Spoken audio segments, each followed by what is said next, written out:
You did it, Tony Khan. You tricked us into watching Rampage again. You had to put the C2 on Rampage, didn't you? And would the defending champion Okada be able to overcome the upstart Kyle Fletcher?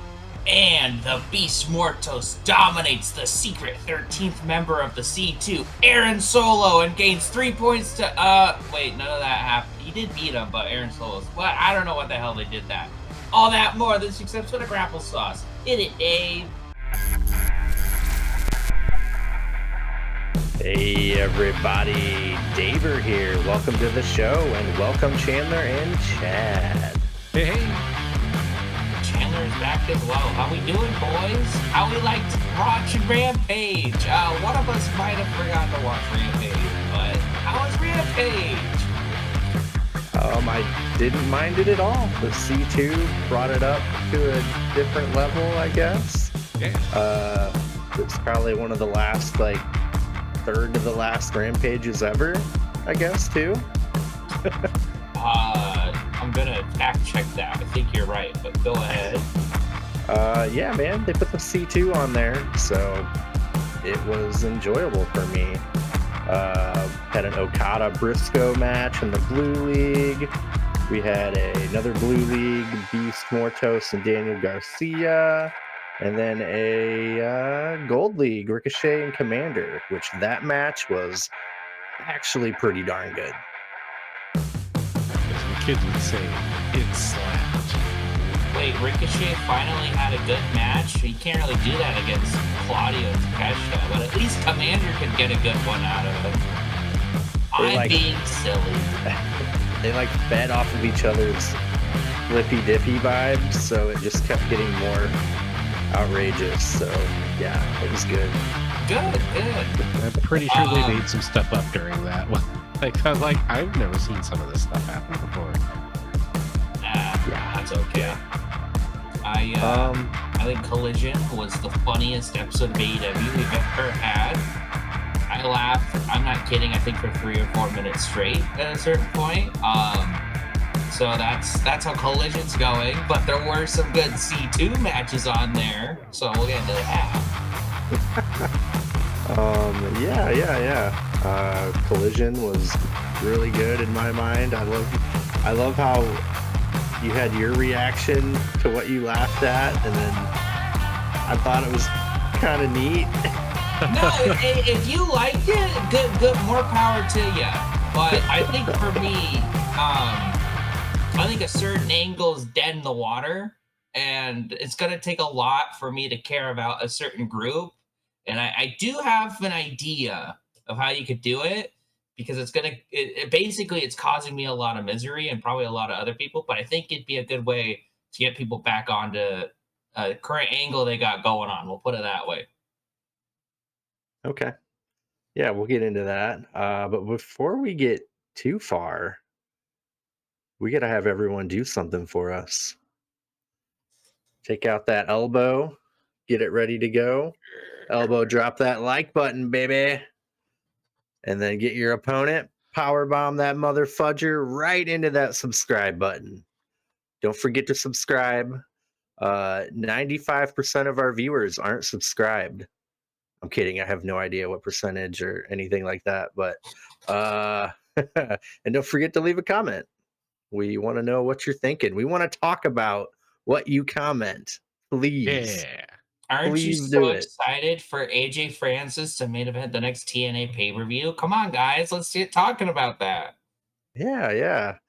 Aren't you excited about Matt Cardona on Ring of Honor?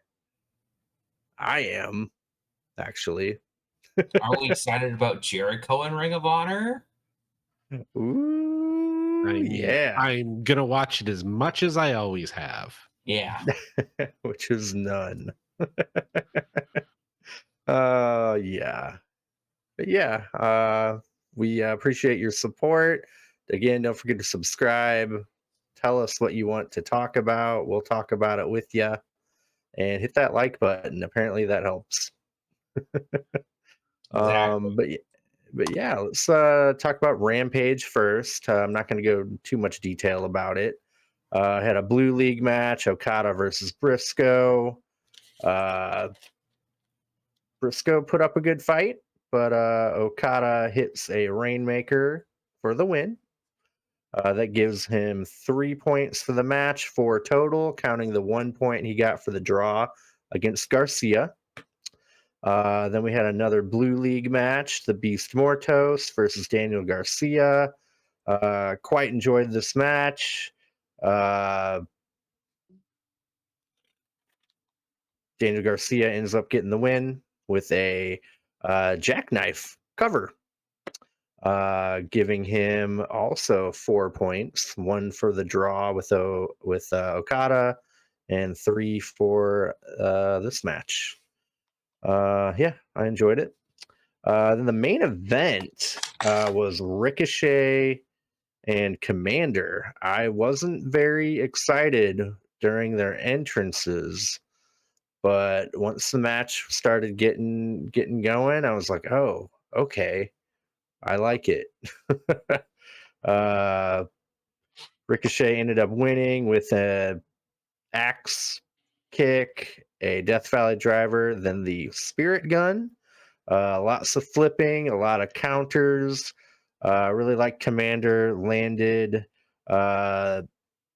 lands a Deja Vu head scissors on Ricochet. It was real smooth. It looked really good. Ricochet hit a big tope on Commander. A lot of force behind that thing. Commander did a springboard moonsault on Ricochet on the floor. Commander does some crazy springboard Hurricane Rana into a pin on Ricochet for a near fall. It was pretty freaking good. But yeah, pretty cool Rampage. Hadn't watched a Rampage in a while. I guess that last one we watched, Chad. Oof. I couldn't Was even it tell you.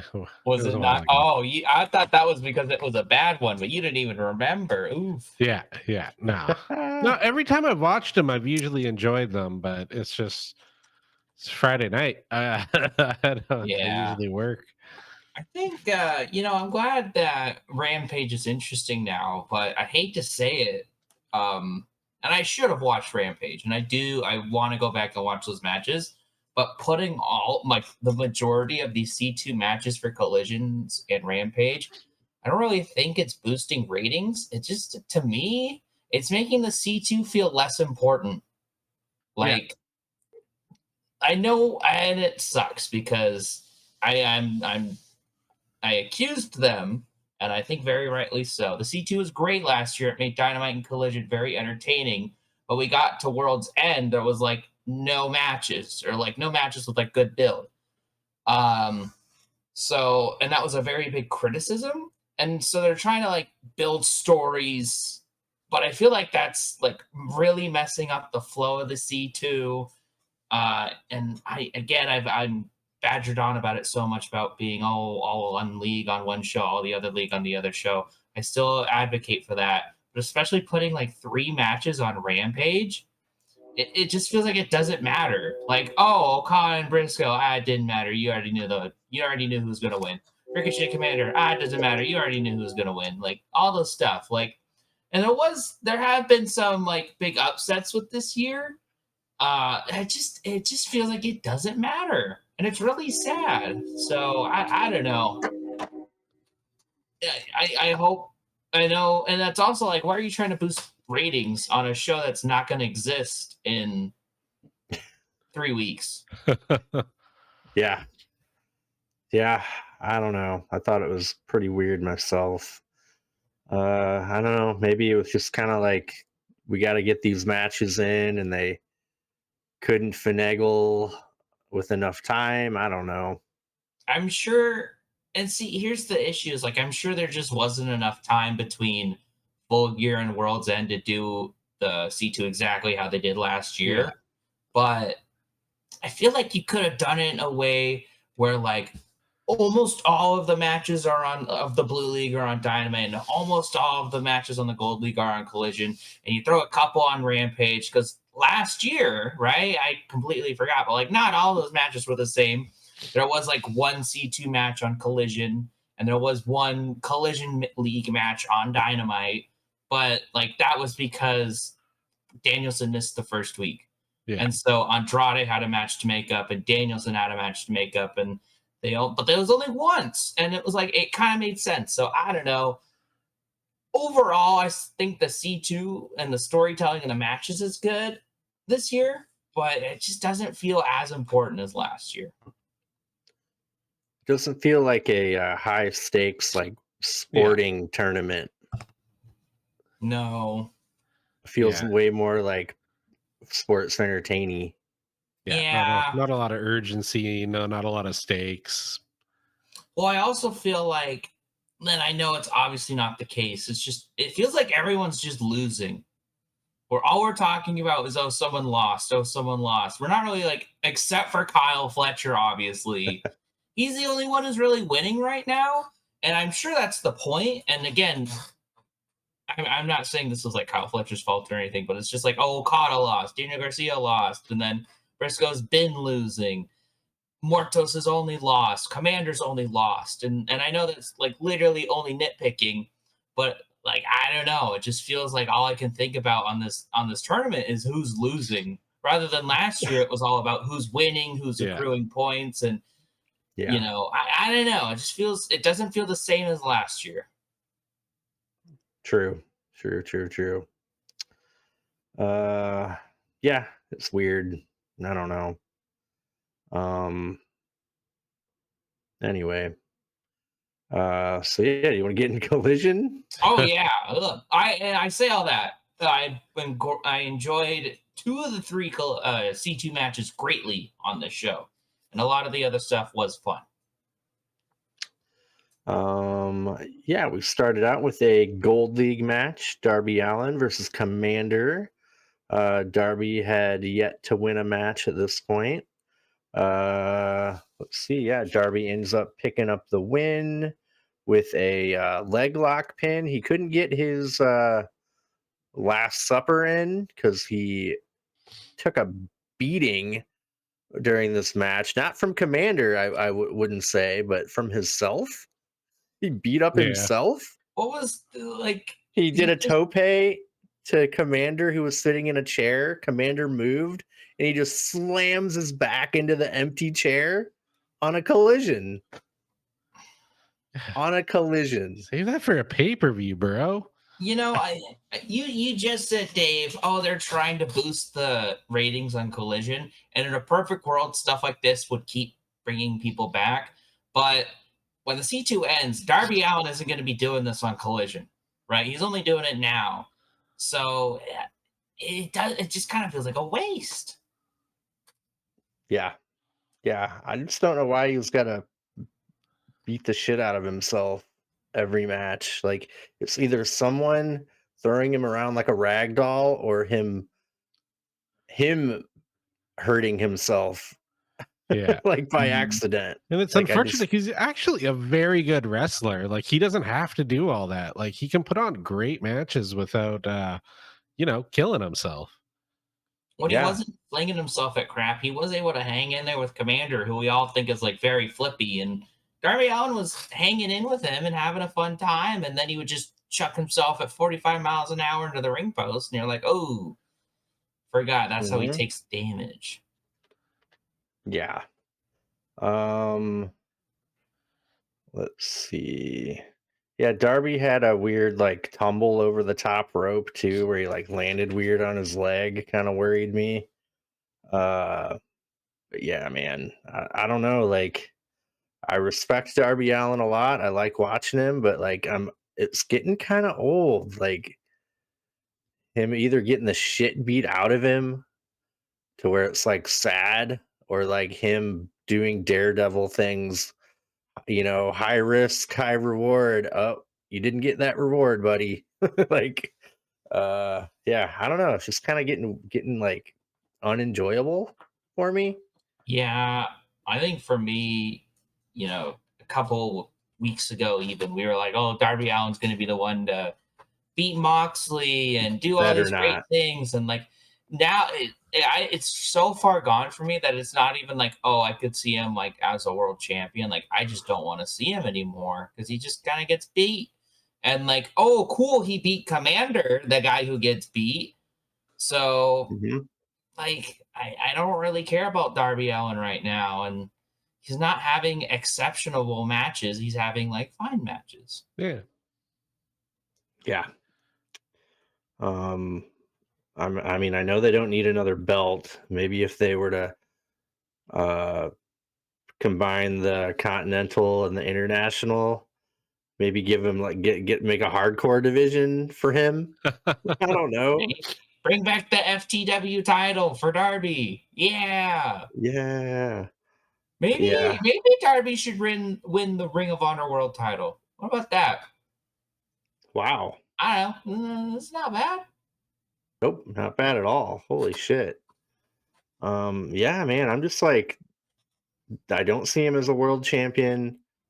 I'm getting like tired of actually watching his matches. And yeah, maybe that would be a good fit. He just needs like he should be the upper echelon of the mid card. Like tippy top of the mid card. I Yeah. don't think he should be in the main event scene whatsoever. Yeah.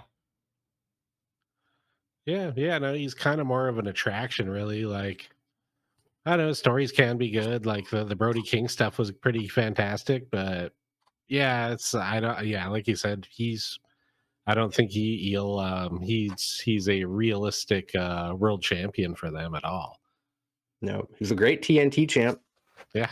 I would even say a month ago, we were all like, oh yeah, Darby's gonna be the one to beat Oh Moxley, yeah. but he's out too much. He's losing Darby should not have had a match for one, like up until now. Second of all, he shouldn't have lost a match up until now. So they've kind of done it themselves. And even in promos, he's kind of like FTR, where he cuts the same promo. Like every promo FTR is, oh, family, blah blah blah, gonna beat you up, tough guys out. Darby's always like, I was homeless in my car, and now AEW, and AEW means so much, and like, I'm sure that means a lot to him, and that is really impressive that he has done that. But you kind of need to tell a different promo every once in a while. Then I was in my car, and now I'm here, and AEW means so much to me and blah blah blah. That's I don't Yeah. fair. know. Yeah. I don't know what he needs to do or what how they need to book him, but I'm ice cold on Darby Allen at this point. He better Yeah, not be near that world championship. I still say having him be in the C2 at all was a bad decision. Yep, absolutely. Did feel out of place. Like in my mind, that's for like I don't know, some like a lot more up and comers. He's too established for that. Like throw your Daniel Garcias in there. Or last year, your Swerve Strickland's, who was still kind of coming up. Like I feel like we already know who Darby is and what he brings to the table. Like it doesn't really add anything. Yeah, Yeah. Um, but yeah, after that we get a Don Callis Takeshita promo. Uh Will Hobbs walks up. He says he wants an international title shot from Takeshita. Don Callis says he can when they're done with their international bookings. He's lying. Uh, yeah. Uh, but I have a funny feeling Will Hobbs won't just forget about that. yeah. That'll- I thought this was a fine segment. Good to see Takeshita. This is probably the World's End match, which okay, all right, Yeah. whatever. I think it'll be good. Ooh, are they going to pull the trigger on Hobbs? I don't think they should No. do They're that. like you can kind of tell when AEW is going to transfer a title. Like you can smell it. I don't think they've had really any surprising title changes except for maybe Moxley Danielson but like I don't know. Like this is too soon. Yeah, I agree. Let's see. Next, we get a Wrestle Dynasty Women's Cup semifinal match. Willow versus Serena Deeb. I wasn't very into this match. It really kind of bored me. Deeb hit Dragon Screw on uh, Willow, then a Deeb tox for a near fall. That kind of woke me up a little bit. Willow ends up pouncing Deeb and gives her a doctor bomb for the win. Willow will now face Jamie Hayter on Collision. Winter's coming. Yeah, it was just nothing stood out to me during this match. I liked Willow carrying Serena Deeb while in the stretch. The move that I can't remember the name of it right now, but it's the move Inoki did. And I thought that was fun. It was a good pounce, but yeah, this wasn't like a substantial match. But it was fine. Yeah. For me, it was a good wrestling, man. I'm always happy to see Willow. Serena Deeb, man, I was so excited to see her like a year ago plus, and now it's like whenever she does pop onto TV, I'm always like, I don't know, she kind of became a bit of a just generic wrestler for me. But always happy to see when Willow gets some TV time. That made me happy. Yeah. I'm gonna see like at least 10 of those 1,000 holds she knows. Right?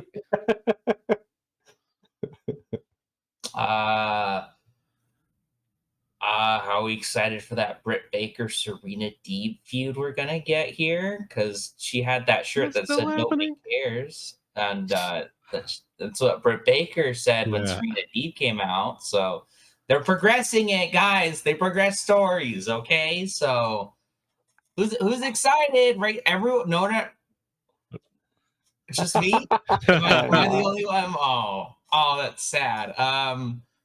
Yeah. I don't know. This match was fine, but yeah, Willow's probably going to go to Wrestle Dynasty, so good for her. And I really hope she wins that match because I don't know, she deserves it. She's great. True. Yep, love Willow. Well, yeah, don't get me wrong, I absolutely love Willow Nightingale, but Serena Deeb, just like you said, Chad, like a while back when she came back, it was like, oh, okay, cool, like I'm into this, but it's just kind of generic, like you said. Yeah. You know who I really miss? I think you guys can guess who I'm about to say. Sky Blue. Tony Storm. Tony Storm. Yep, me too. But here's something I did like, the Thunder Rosa promo. I thought it was quite good. She reiterates that she beat Mina Shirakawa before, and she's beaten Mariah May before. The women's division is alive and well. Yeah, so she's going to be keeping an eye on Mina's match against Emi Sakura. And yeah, I don't know. Maybe we'll get Thunder Rosa, Mariah May. I don't know. I don't know when. Probably World's End. Could that work? Probably World's End, but I am kind of annoyed that, if we're going to do a pretty cold Thunder Rosa against Mariah May at World's End, why aren't they swapped? Like, why isn't Mina Shirakawa at the pay-per-view? And like that one feels way more important than Thunder Rosa being like, I want the title. But they also, in the promo, she said, I want it next week. So maybe that'd be weird if they're going to do another. So I don't know what the hell they're doing with this. She's probably going to have a title match at some point. But I also think we were talking about Thunder Rosa having a title match with like Monet at some point because she was kind of teasing it. So maybe she just moved on to Mariah. I don't know. They kind of they've been weird with Thunder Rosa for ever since she came back. Like ever since I started watching AEW, where it was like, oh, she's just on Spanish commentary and she can come back, but she just hasn't yet because she's just on commentary. And then she did come back. Like, I don't know. This whole time it's been weird. Yeah. Every time they put a camera on her, she shoots her shot. She's like, I'm just going to call out some sort of title holder. Yeah, go into business for yourself. That's smart. And they're like, we don't know what to do. But It's very clear that they are building to a title shot with Mariah. We'll just see when that happens. Man, maybe she can dethrone Athena. I think we can get Athena back on AEW. That'd be I really cool. want Athena. Yeah, I see. I don't like that, but it's to get Athena, so Yeah, kind of yep. okay. Yeah. The means outweigh the whatever. Yeah. Cool. Yeah, I thought that she was very passionate, very emotional, fired up. It was good to see Thunder Rosa. Yeah, good stuff. Then we got a Moxley promo. This is the funniest thing. I'm gonna stay quiet until you're done talking about FTR, but I want everyone to know this was the thing. I have not laughed. I laughed for like 5 minutes straight. I'm just gonna say that. But go ahead, Dave. Take it away. All right. No one wants to be AEW World Champion. They think they do. They say they do, but they don't. They're not ready. It's his responsibility not to let them lay eyes on the belt. He calls Jay White a child, calls Adam Page self-destructive, miserable, and insecure. He says Orange Cassidy was not the guy at Full Gear and he didn't have what it takes. He threatens Orange Cassidy. He says he'll take him off the board for good if he steps up again. Orange Cassidy comes out. He walks right in the ring and he is not scared. He says he can live without ever being AEW World Champion, but can't live with Mox as World Champion. He'll never stop until Moxley is not the champ, and Mox will have to kill him. He taunts the Death Riders, and they beat him down. Moxley gouges out his eyes. They carry him off to the backstage area. I can't believe you're not laughing yet, Chandler. Oh, I got it all out. I'm kind of just getting ready. I'm thinking about what I said earlier, just making points and all that. I know you thought it was hilarious, but I kind of like got a kick out of I liked seeing Orange Cassidy just fearless and I like him leaning into that and It's kind of just more stupid, like yeah, at least like as a character. I get he's fearless, but also look what happened, right? It took FTR just. Well, I'm talking too ahead of myself, but like, look what happened. If FTR weren't there, he would have had to drink chemicals. So you say fearless, I say stupid, but I can concede that it wasn't like awful, right? Like I was just kind of laughing because I was already sour on the segment, and then they did something stupid and I laughed. But I understand how someone liked it, so I'll be nice. I thought Jay White and Paige were gonna run out. That would have been nice. Or I don't That know. How really, about those conglomeration friends Yeah. that like I know Briscoe is busy and Kyle O'Reilly is busy, but Rocky Romero's there, right? Like we could at Ishii. least watch him get killed. Yeah, yeah. Yeah, I thought it was kind of funny. They just carried him away. Mhm. That was kind of goofy. But yeah, then we get FTR in the back. They put over Fight for the Fallen on January 1st to help the victims of Hurricane Helene. Then they get interrupted by just off camera the Death Riders trying to pour chemicals down Orange Cassidy's throat. But they end up stopping the Death Riders with metal pipes, and Moxley and company walk away.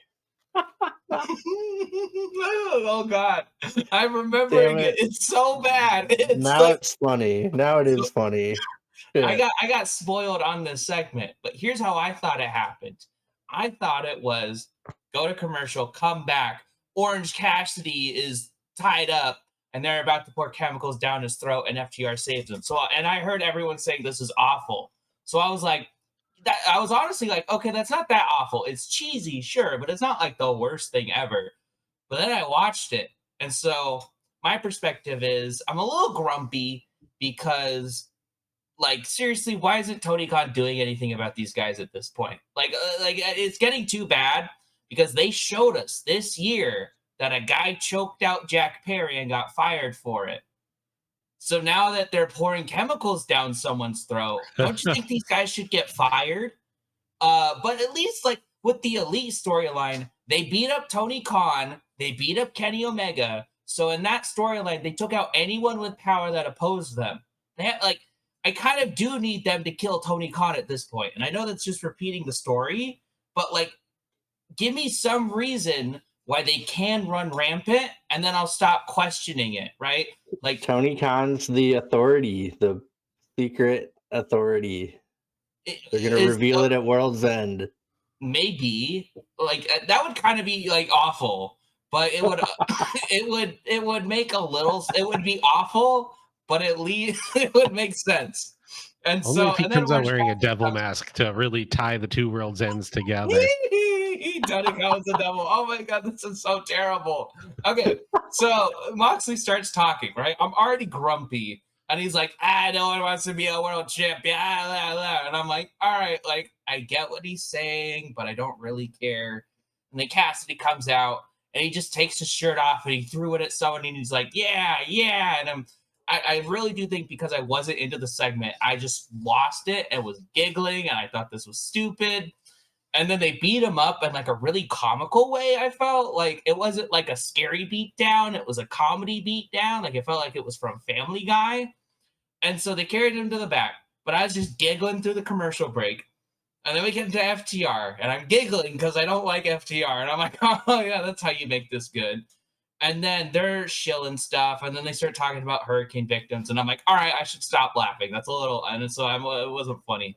And then like, Dax just stops, like I'm cutting my promo, and he stops like that, and then he looks, and then you hear like a pipe fall, and it's like, if I'm staring at the camera, the Orange Cassidy shit is happening like vaguely this direction.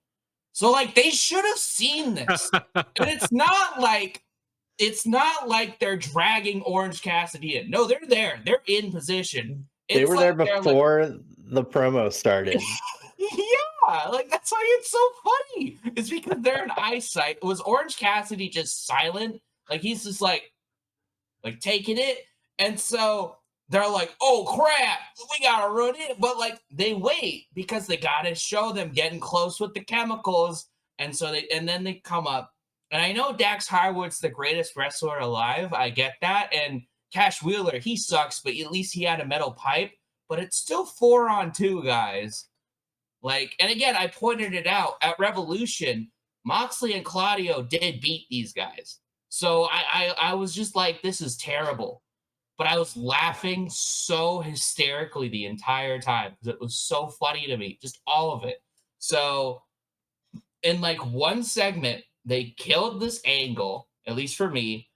They've kind of killed Moxley. They've kind of killed the whole Death Riders in terms of like, ooh, scariness. Like, you're going to have to do a lot. Then they did a lot. They killed Danielson twice. And I think that was pretty effective. At least in AEW, Danielson is retired, and that's because of the Death Riders. That's a big deal. So it started out big, and they haven't done anything since, which they kind of have to. And there is a way, I think, the wisest choice, you got to kill like Hangman, like someone that people will always be behind no matter how hard they, like, no matter how far they fall, like Hangman's the guy in this four-way or whatever. If they kill Hangman, that's like step one. Step two, and I can't believe I'm saying this, they have to kill Big Boom AJ. Oh. And I think people will hate it, and I think it's going to be the hatred they need to like, wow. Like, and I don't even know if it'll work, but like they have to do something where people hate them. And all this shit with like, because we're all adults. Most people who watch AEW are adults. We don't buy that they're going to put, I don't think the chemicals are working. I think at least if they had like a gas can and they're pouring it on him, Yeah. you could at least be like, oh, maybe like there's a chance they might set him on fire. Like I think I would always buy gasoline, and also because gasoline is like clear, but like when it's just chemicals, I'm You like, know it's oh, it's like Gatorade. yeah, I'm like, oh, that's Gatorade, that's water. Like I'm not buying it, so I think they should just stop doing it. But like, I don't know, the bag worked. Why not just keep doing the bag? Like if Yeah. they had just put a bag on Orange Cassidy's head and FTR was like, hey, they're putting a bag on Orange Cassidy's head, I think that would be a lot better. So I don't know what the hell they're doing. I kind of had another weird theory, right? And you guys might be able to elaborate on this. I heard that some people felt when Cody left AEW, the booking kind of fell apart. And people were kind of like, maybe Cody wasn't like booking everything, but there was like a little bit of heart with him. And like that kind of left. And I hate to say it, I think the same thing happened with Danielson, where he's not booking everything, but he was booking some stuff, especially with his feud he probably had. And so now that he's gone, this Death Rider's angle is completely fallen apart. And it was already kind of happening on the way to Full Gear. I think I was just kind of ignoring it because I was like, it's not so bad. But now that we're here, I think it's fully fallen apart. And I've been talking about how FTR in this is just stupid. It's just so stupid. Why are they in this? Like, who wants to see FTR fight the Death Riders? Nope, nobody. Why? I think a big mistake, real quick too, was having Moxley look like a fool. Yeah. Like Yeah. on 2 shows in a row. Yeah. Like he got his ass beat on Dynamite, and now he's just like, oh, FTR, and like walks away. Like that looked foolish. They should have beat up FTR too, and then be like, yeah, we don't care. You can all rise up. Like FTR maybe throws the chemicals away and spills them on the floor, so at least in kayfabe, Orange Cassidy doesn't have to drink chemicals. But like they beat them up, and they're like, yeah, this is what we're gonna do. What happened on Wednesday was a fluke. We were on our off night, but we're back on. Like I don't know. So Orange Cassidy was choking. They got some in his mouth anyway. Yeah. They Yeah. were fucking gagging anyway. like they like, they have killed. Oh, this. thank God that's not Prime energy drink. Oh, then I would have believed it. If he was pouring primes down there, I'd be like, oh my God, they got to stop him. You know what? They should have Logan Paul do that when he comes back. Be like, everyone loves Prime, and I'm going to start forcing it down people's throats. And like, he gets Austin Theory and Waller to help him, and they like beat people up backstage, and they make him drink Prime, and all the baby faces are like, no, The heat. He should do like Stone Cold and have him throw him to him in the ring, and that would kind of be funny too. And like, and like, because he pulled off, like, he ripped off Eddie Guerrero, but it worked because he did it for heat. So if he ripped off Steve Austin, it might work because he did it for heat. I would actually kind of love that. To see him do that, get up on the top rope, and I don't know, but don't worry. We only have Okada Fletcher to talk about next. I think we gone from like crazy to crazy. Yeah, we didn't we did a lateral move here. Kyle Fletcher versus Okada in the Blue League. Okada was in a side headlock for quite a while. Pretty slow pace from the get-go. Fletcher power slams Okada. Looked pretty good. Fletcher eats a DDT on the floor. The fans were firmly behind Okada for this. He's a baby saying, yeah, you were saying that like he's gonna be a baby face by the end of this tournament.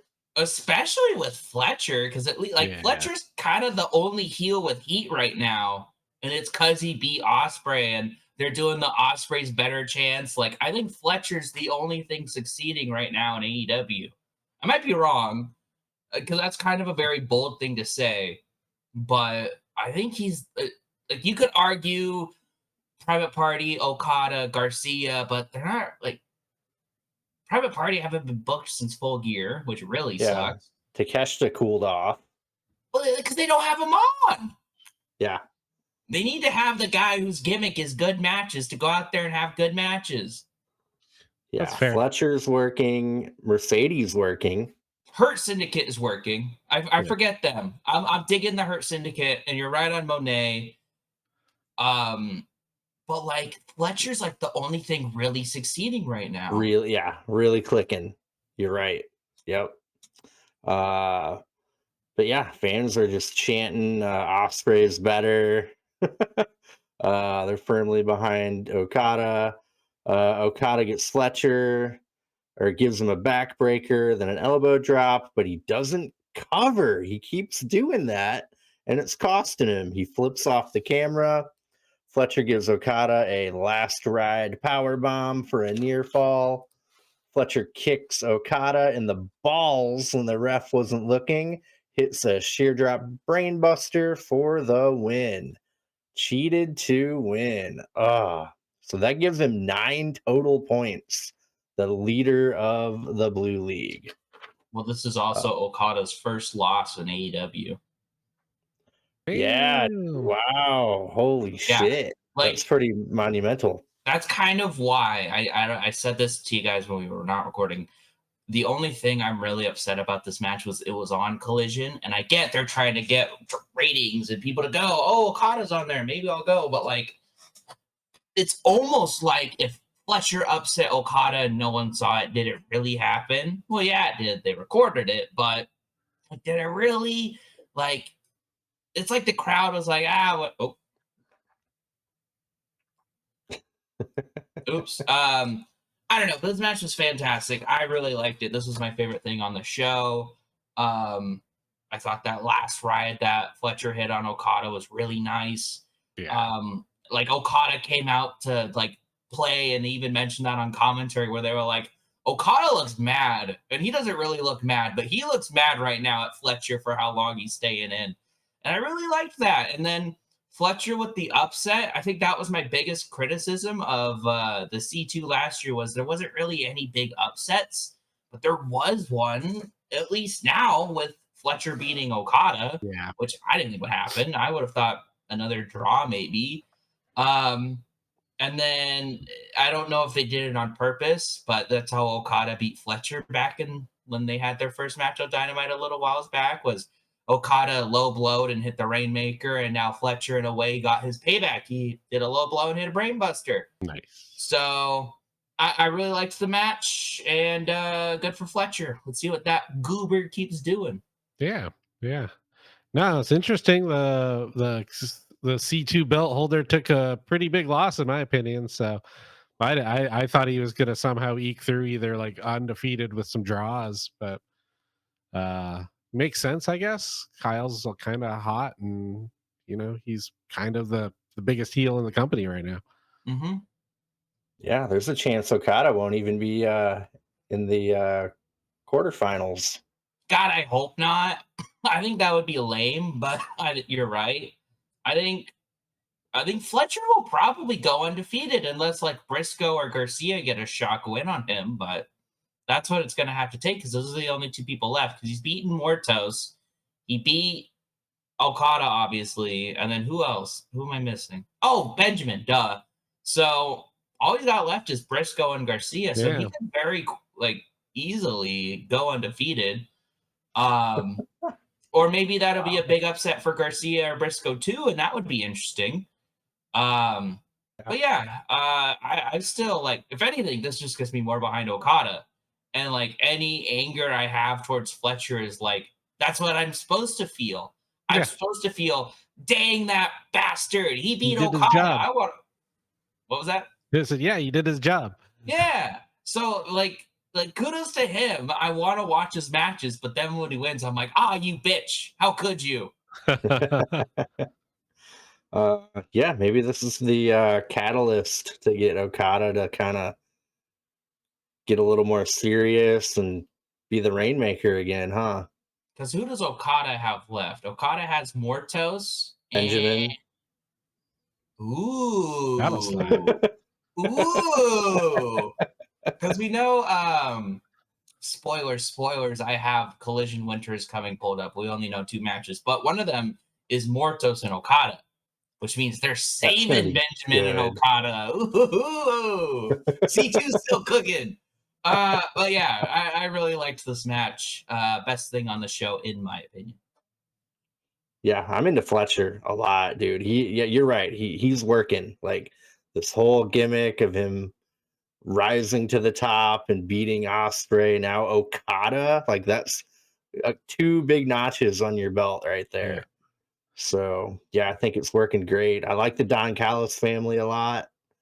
My only Um, issues, and of course I have issues with everything. My only issue is of course, this match happened on Collision. I wish I had it on Dynamite so people could be like, what if this was at Winners coming? That would have meant True. something. Instead, we have Brody King and Ricochet, which doesn't really mean anything. Like this match should have been on there. And then the other thing, which is just it's not Fletcher's fault, but he's really overshadowing Takeshita in that this just means they're not putting Takeshita on the shows. So it kind of just sucks. Like, oh, there can only be one cool member of the Don Callis man family at once. Because it was Osprey, and then Osprey left, and now it's Fletcher. And like, I think you could just have two cool guys on the card. But I don't know. Maybe they're afraid, like, Takeshita overshadowing Fletcher. But I don't think that'll happen. I think you could just have both men out there doing good. Yeah. I don't know. Yeah, they are kind of apples and oranges too. Like they have like kind of different styles and sort of occupy different parts of the card. And yeah, I still want that Takeshita Okada feud. Yeah, maybe I don't think Okada's walking out of the C2 with his belt. I'll say that. Um Maybe that's like the Revolution feud for Takeshita. that'd be cool. Yeah, that'll work. That'll work. But yeah, I enjoyed this. It had big implications for the tournament, and I love Kyle Fletcher, and it made me like Okada even more too. I actually like felt sympathy for him, which is the first time ever. Well, he's still a heel because he's still faking out the Rainmaker for the middle finger. So maybe he'll stop doing that and like, or he'll catch himself doing the Rainmaker. He's like, oh god damn it, I need to flip people off or whatever. I don't know. Yeah. Yeah, that'll be the moment he's finally gone back is when he just pulls out the Rainmaker. Hmm. But yeah, we get a really cool Winter's Coming video package laying out all the matches for that. Then we get a really random, not C2 Beast Mortos match versus, I wrote Jobber, but then I'm like, oh, wait, this is Aaron Solo? Don't you remember? I He was at Full Gear. I totally had no idea until they said it. But Mortos wins with a discus lariat. Like I said, weird match, not C2 match. I think that was a pretty strange and quite frankly wrong move. Like that, like why? It's rare. Like I know I laughed really hard at the Death Riders thing, but I think that's just like asinine booking. This is just weird. Like this is like a forced error. Like Yeah. all you had to do was not have Beast Mortos do a pointless squash match, but you did, and like there wasn't even story behind it. You just did. So like what's the point? It At could have been least Will like Hobbs. yeah, like why not? That's a great. I wouldn't even like. I was thinking like, Big Bill. yeah, any big boy, Brian Cage, Lance Archer, I don't know, Takeshita. God, Takeshita could add a match. Uh, and it all depends on who's backstage, of course. But it's just like, why would you do this? Yeah. You didn't have to, and you did. So now I think it's fair. You have to have the 11 other guys have a squash match. They should all wrestle Aaron Solo. Like, what if? Okay, I'm pitching something stupid and crazy, but why not? One part of the C2 is all 12 members have to have one match with Aaron Solo at some point in the tournament, or else it like disqualifies them. Like literally, if like, oh, you didn't do the Aaron Solo match, I know you won every match, Kyle Fletcher, but you didn't beat Aaron Solo, so that means you can't go to World's End, buddy. I'm sorry. And Like, that earns Aaron Solo a spot in the C2 next year. Yeah, if someone doesn't beat him, he gets in the C2. Why not? Like I like it. people just call it the G1. You need to do something that makes it not the G1. There you go. Everyone has to have an extra match against Aaron Solo, and like you just have like people Okada go out there, Rainmaker 5 seconds done. Why did it even come out? Osprey doesn't even take his coat off. Hidden Blade done. Right? Like that's how most of these goes. But like I don't know. Maybe Kyle Fletcher slips on a banana peel and it cracks his neck, and Solo wins by count out, and he's like, "Yay!" And so Solo's in it. Like I don't know. Do I kind something of like silly. it. I kind of like Again, it. this is all to justify a random ass Beast Muertos match that just happened. Yeah. Or No rhyme or reason. next year it's Griff Garrison. Next year it's QT Marshall, right? Just Dude, yeah. someone at the bottom of the ladder that'll never be in a C2. Pretty Peter Avalon. Yeah, but it's like, hey, maybe they'll make it. Who knows? Dude, Again, pretty good. that Pretty makes good. more sense than their reasoning of we just had a squash match for the fun. Yeah. Someone who's already focused completely on a tournament. We'll have him come out of that tournament and potentially get hurt, or anything could happen. Yeah, anything can happen in these wrestling matches. Anyone can get injured at any time. So I don't know. It was why'd you do it? The only thing I could think, which Chad kind of alluded to before we went on air, is Mortos was like, I don't have a match. Give me a match. Then have a well, there's no backstage segment. Like you could have had Aaron Solo lipping off, like, I can't believe that Big Boom AJ was da da da da da, like full gear, and they're like Renee Paquette's like, ugh, you're still on about that. And Beast Mortos comes out, just goes, he's like, I don't know. All right, yeah, go get in the ring. Yeah, and Renee's like, oh, you didn't hear him? He just asked for a match.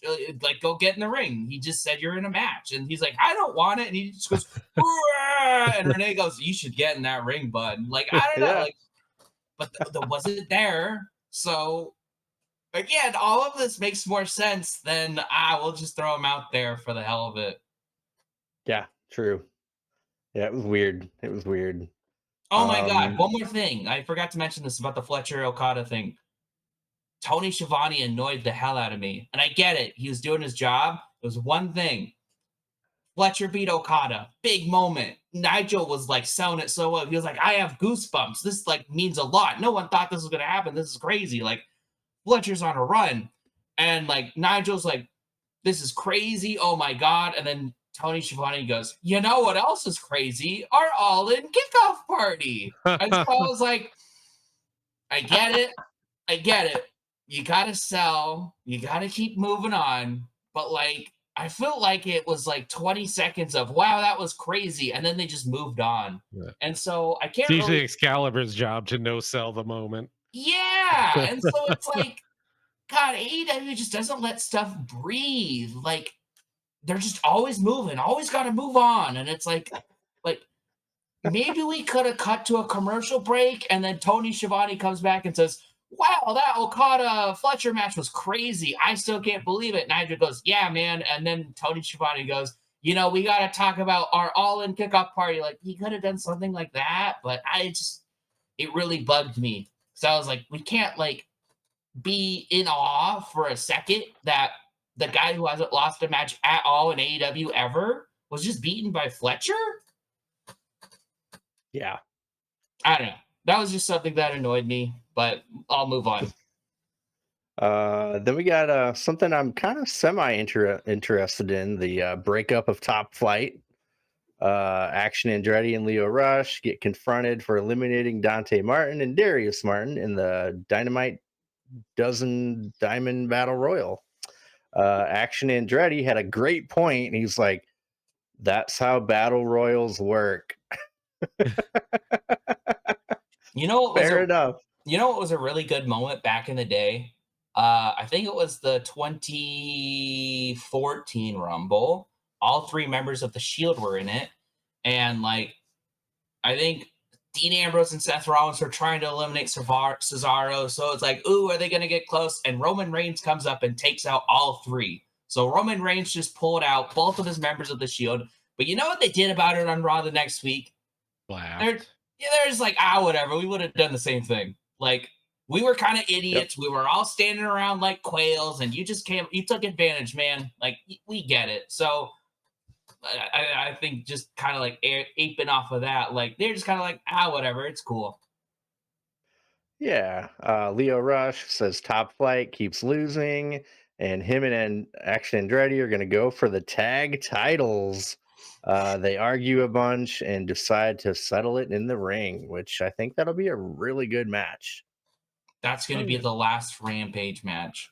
Top Yep. Flight implodes. Main event of the last Rampage ever. Yeah, I actually enjoyed it quite a bit. Uh, so yeah, I know it's like a mid card feud, mid card storyline, but I'm into it. I like Leo Rush a lot, so yeah, I'm looking forward to that. I don't know if it's on Rampage, I won't watch it, but then we get Mina Shirakawa versus Emi Sakura. Yeah, I really enjoyed this match. I know they were the internet wrestling community was kind of giving this some shit. Uh, I know Brian Alvarez did not like the booking of this match, but I liked it. Really like the delayed double underhook backbreaker that Emi Sakura does. With she's so like short and stout, like it's funny seeing her just like hold someone up like that. It's pretty neat. Uh, But yeah, let's see. Uh Mina does something. Oh yeah, she tornillos off the ref's back, uh, and then hits a sling blade for the win. Yeah, Mina Shirakawa wins. Love her too. I can't wait for her to become all elite. Now she's already signed with NXT. Haven't you heard? Oh NXT needs no. more women. I thought this match was fine. Nothing spectacular. I like Emi Sakura. I like her role where every once in a while she goes on Dynamite and Collision, puts someone over. I'm sure she's like, I'm just happy to be on TV. Yeah. Mina Shirakawa was fun. She has great live show energy.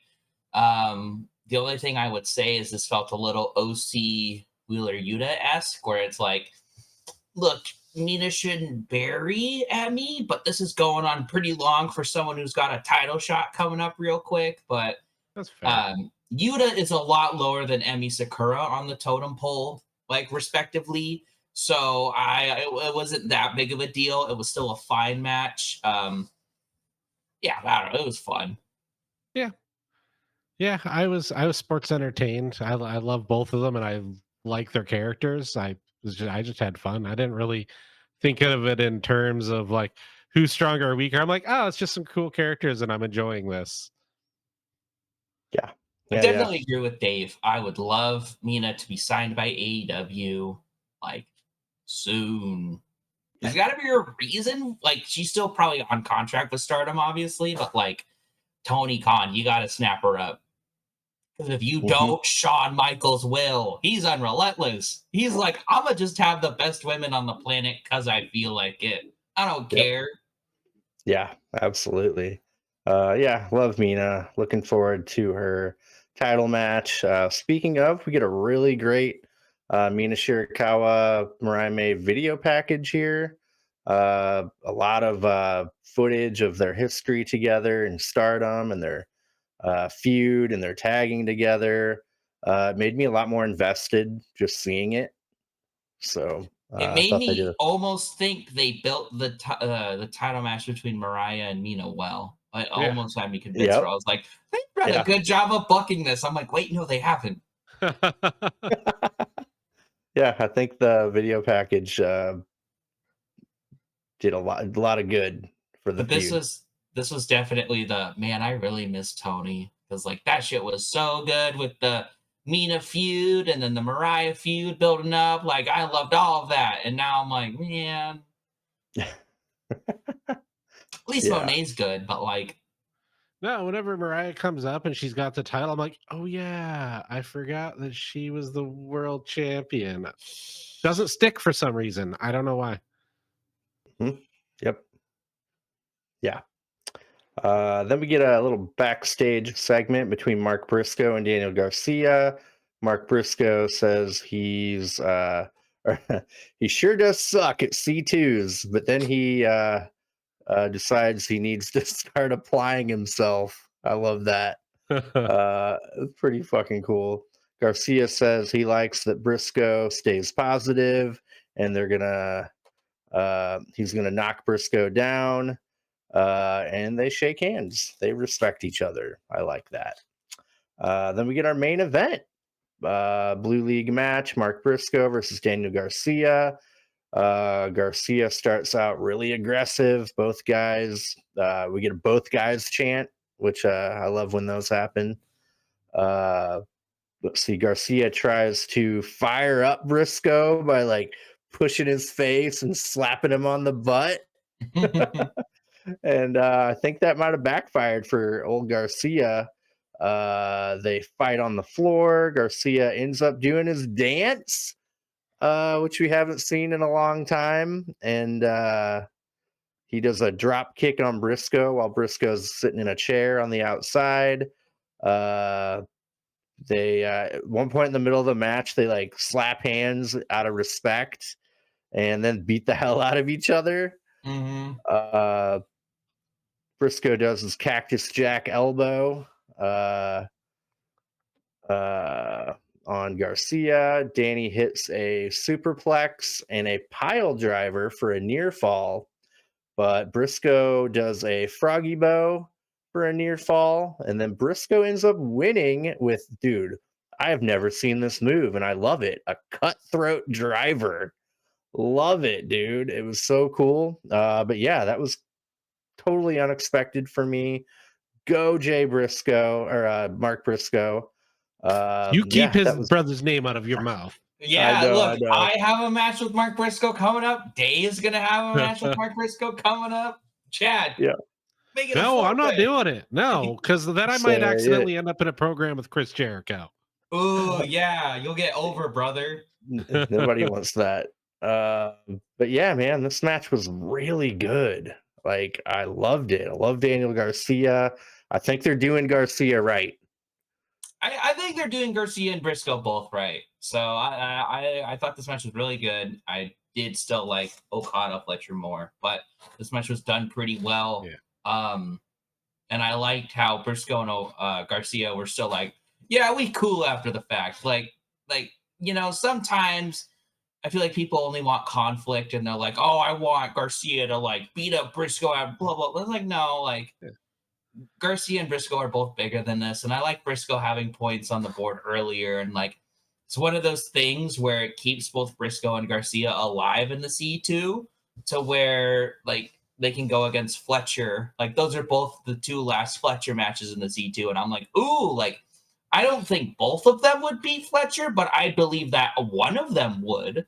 Like somehow, and I especially Briscoe winning this match really alludes to that, to where like I'm a lot more interested in the Fletcher match with these two both, like more than I was. So I'm glad they're doing stuff like this in the C2 more. And maybe like Mark Briscoe beating like Roosh last year wouldn't have made sense. And so they needed the whole year to get to here.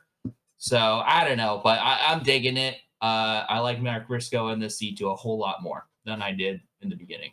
True. Yeah, he didn't get any points until his last match last year. Yeah, like you said, I like he's on the board a little earlier. And it makes sense. Yeah, love Mark Briscoe. I'm so thankful that we get to see him wrestle on AEW TV. Yeah. It's a shame about his brother passing away, and like that was really the only reason why he was able to come on board, due to some comments that his brother made in the past a long time ago. But yeah, I'm glad he's in AEW, and I think he's becoming a household name. Yeah, it's something I've thought about this year as I've definitely seen Mark Briscoe. He's like on Dynamite every week now. Yeah. Even He's, not C2. yeah, he's kind of the mascot right now. Like he always has a funny, cool spot. Yeah. I like how they pointed out too, like he's putting on some muscle mass. Like, dude, he is like bulking up. Yeah. I wonder if they can put the title on him someday. Maybe. What if he's the one that beats Moxley? Ooh.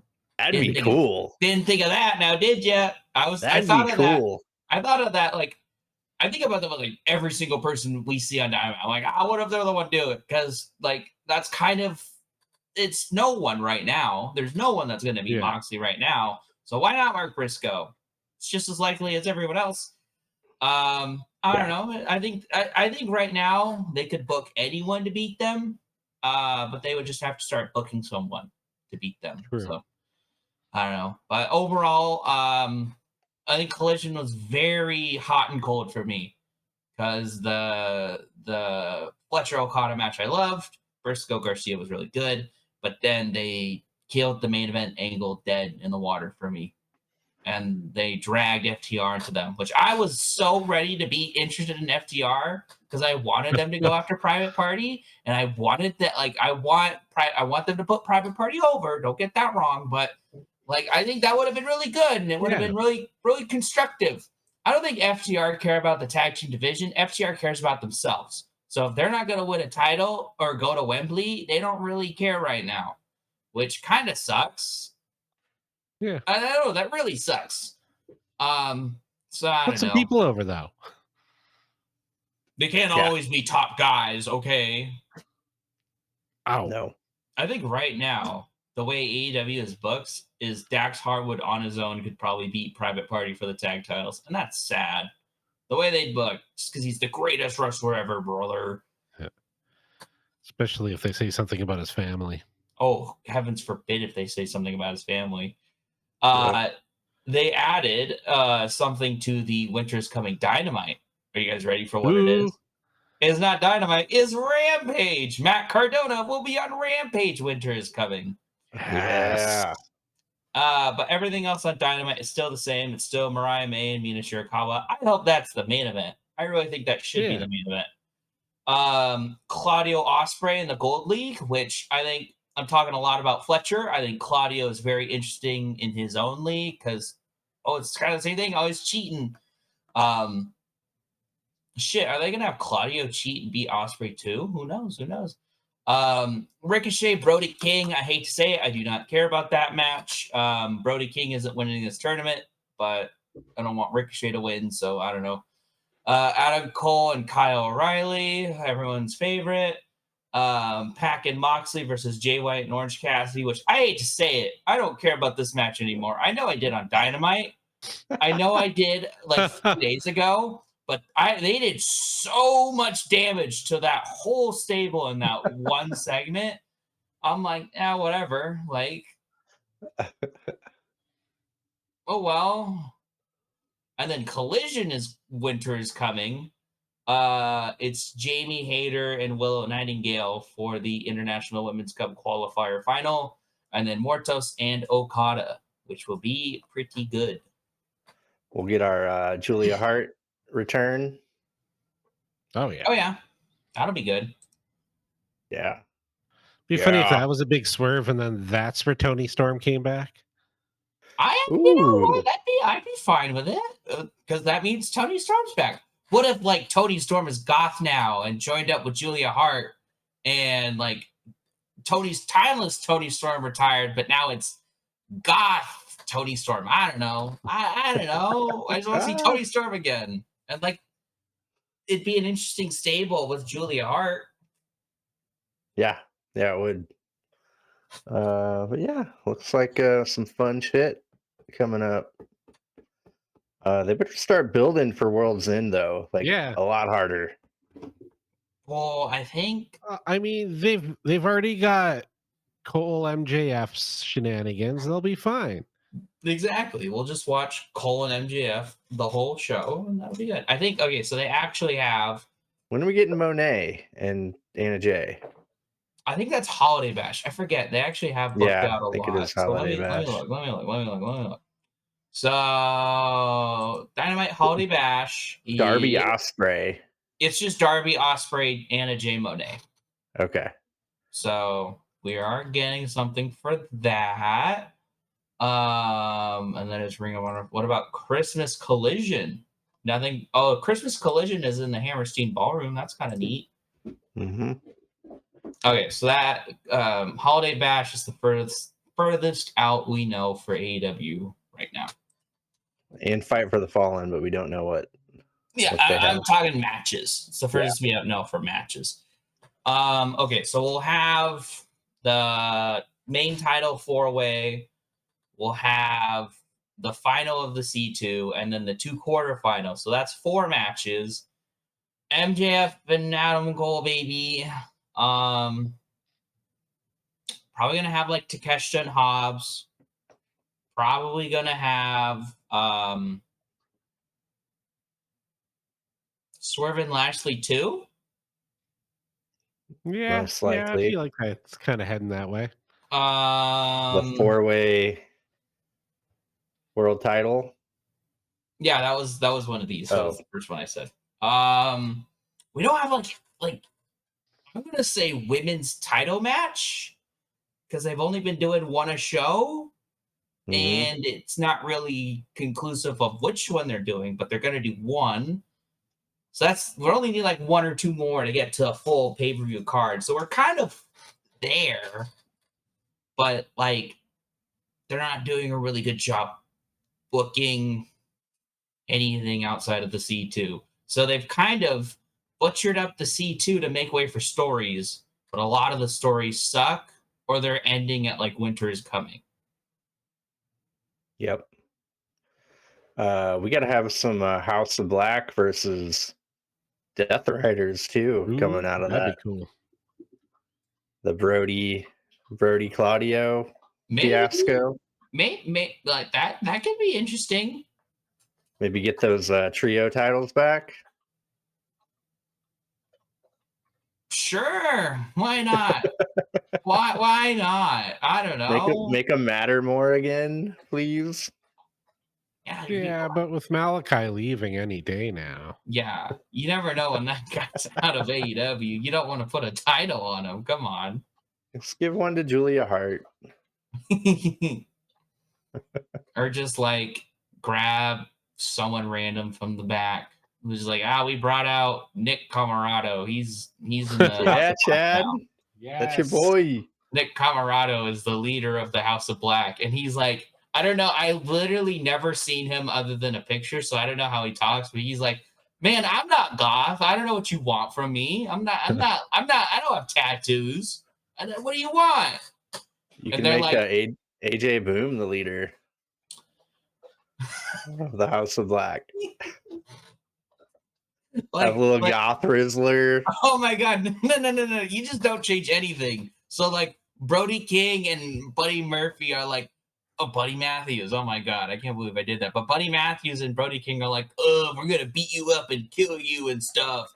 And then Big Limit is just like, we're gonna bring the boom. And they're like, your blood will lie on a crown of thorns. And they're like, we're gonna eat a double chunk chocolate cookie when we're through with you. Like, Don't change anything. You don't change a thing.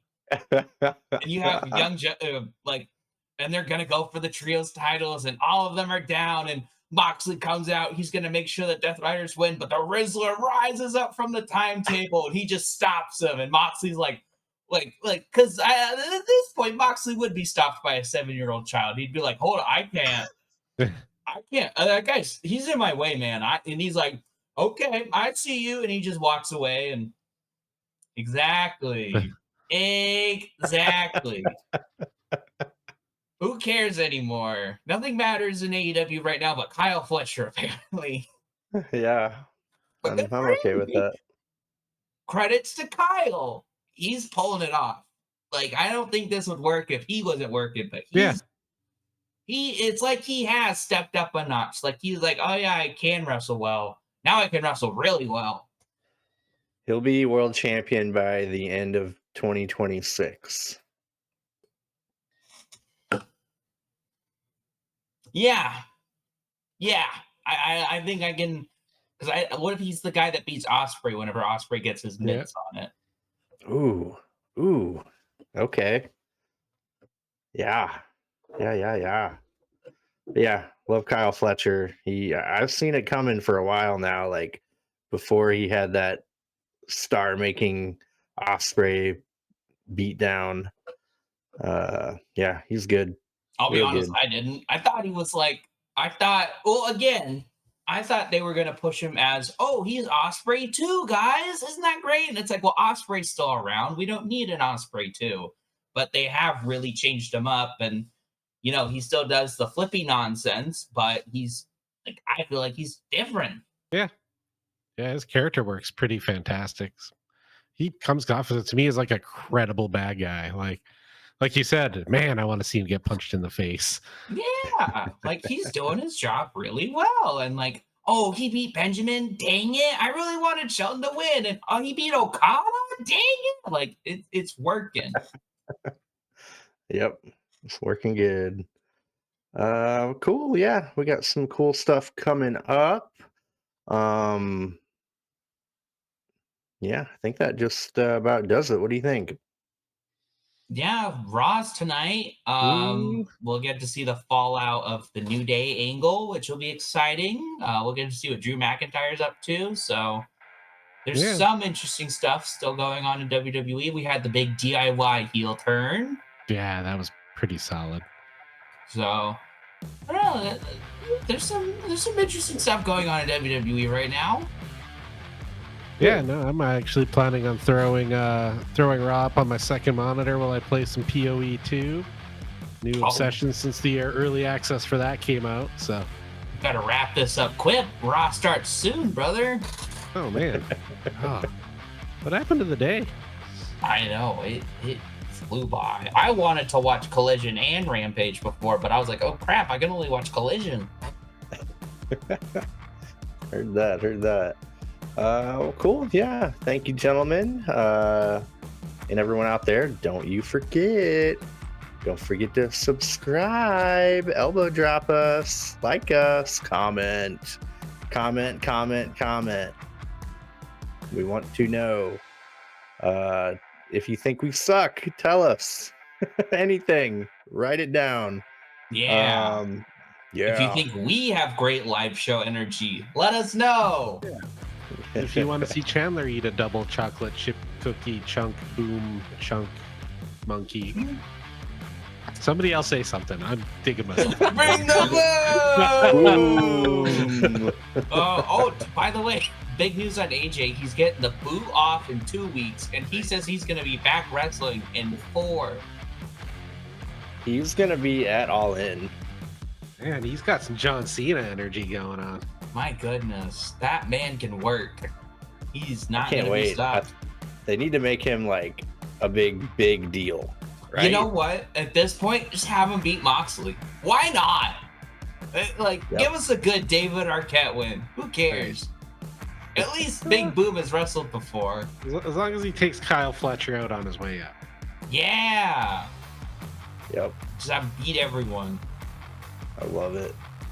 All right. Well, anyway, I think I'm gonna do the thing. Do the thing. Bye. Peace. Bye.